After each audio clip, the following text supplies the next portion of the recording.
Hey there, darling. Welcome to the Farmer's Table. My name is Jess. I'm so happy to have you here in my kitchen with me today, where I'm going to show you how to make a delicious condiment. I find it extremely versatile. I use it all the time.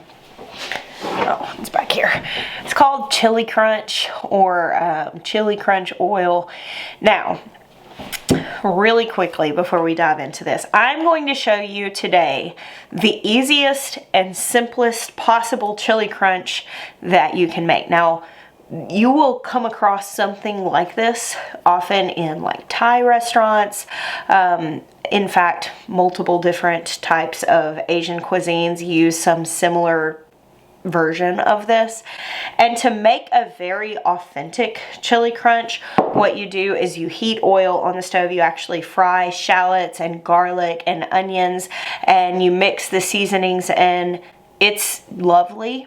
It's exquisite. It requires handling very hot oil, which can be very intimidating for people.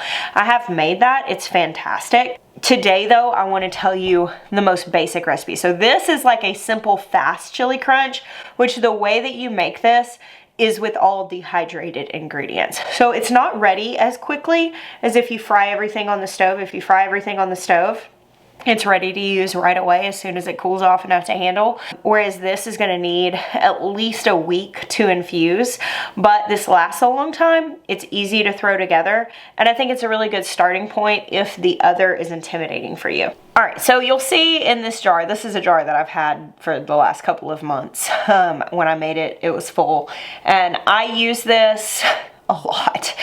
I will put this on, namely like egg dishes is probably my first go-to, potatoes, any sort of hash that I'm making, stir fry it's good on. If you eat toast, like avocado toast with this on it, put some avocados, a fried egg, some chili crunch on top. Really anything that you'd like to give a kick of flavor. The version I'm gonna show you today is like a baseline. I want you to view it as such and know that you can actually take this in a lot of different directions. If you look up chili crunch oil or chili crisp oil, you will find like hundreds of different recipes. And that's great. It's definitely something you can take in a lot of different directions and customize to your taste. A lot of people put peanuts or pistachios or toasted sesame seeds. I mean, you can do a lot of different additions. You're not going to mess it up by adding extra stuff to it, but this is a baseline. So I have a pint jar here. A pint jar holds 2 cups. I am going to start with 2 tablespoons of red pepper flakes. Now, if you have dehydrated peppers from your garden that you want to use, you can totally do that. These are just regular old red pepper flakes. 2 tablespoons of these.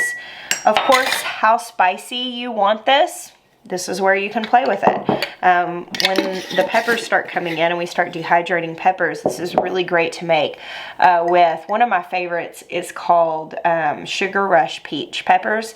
It's like a really good solid spicy pepper between a jalapeno and a habanero, and by drying those and crunching them up in this, you get kind of like this tropical fruity taste with a good kick of heat. So you totally can customize. 2 tablespoons of chili peppers, 2 teaspoons of smoked paprika. Smoked paprika is more or less smoked bell peppers. Is what it is. Paprika peppers are very similar to bell peppers, and some of them, that people use, just they are bell peppers. Some of them are varieties that are now named paprika peppers, but they're just like a thick-walled, like sweet or seasoning pepper. Now, this particular paprika, I love this paprika. I will link this. I just ordered it off Amazon, and it's the Ledalia brand. It's a product of Spain, and I buy a 3-pack that comes with hot smoked paprika, sweet smoked paprika, and bittersweet. So it's 3 different flavor profiles. I typically grab the hot variety to make my chili crisp because I do want it to have some heat. I'm going to do 2 teaspoons of this. Again, if you grow your own peppers, you can totally smoke them, grind them down. Obviously, that's adding more steps, but it is very pride-inducing to have something like a seasoning mix that you grew in your garden. All right, so I messed up and I got ahead of myself. So I already put some of the things in here. I'm going to tell you I wasn't recording. The next thing that you need is 4 tablespoons of dried minced garlic, 4 tablespoons of dried minced onion, and 4 tablespoons of dried minced shallots.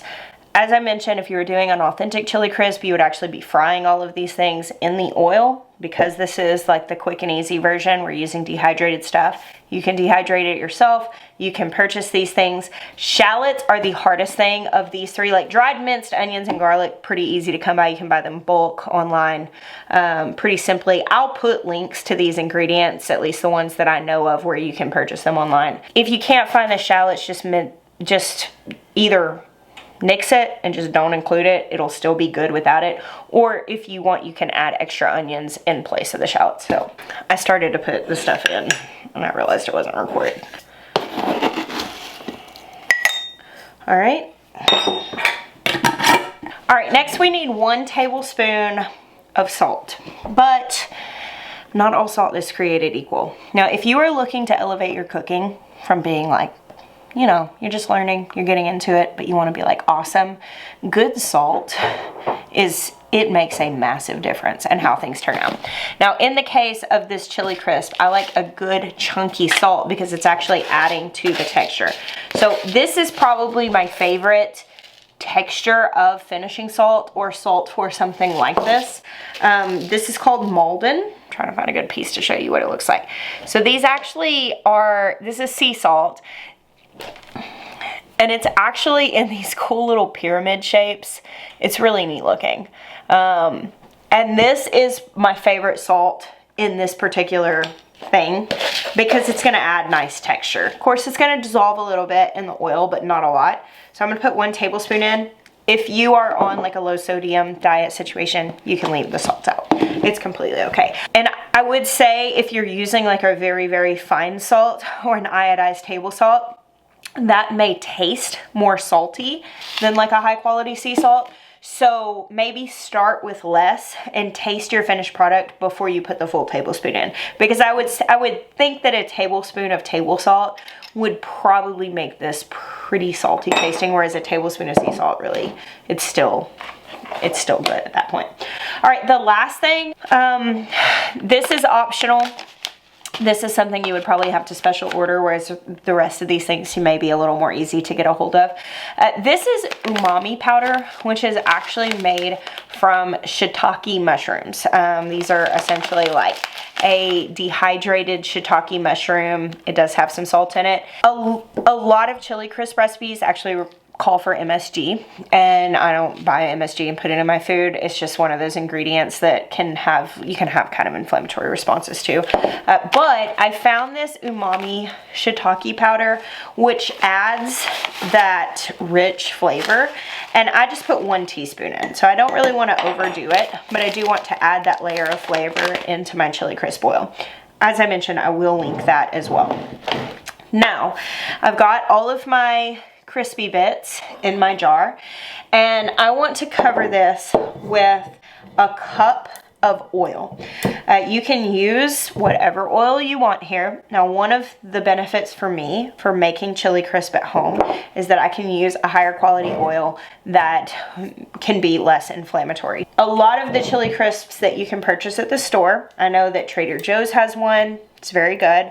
I know that there are multiple different brands, and usually they run in the range of like $10 a jar. But a lot of times they're using seed oils that can be very inflammatory. So today I'm going to be using avocado oil. I'm going to just pour a cup of oil in this jar over all of my seasoning. Now, truth be told, if I were just making this for myself and not making a video, I would not measure this. I would just pour it over until it was well covered. But since I'm making it for you guys, I want to make sure I'm giving you accurate information and conveying directions on what it is that I normally just do without measuring.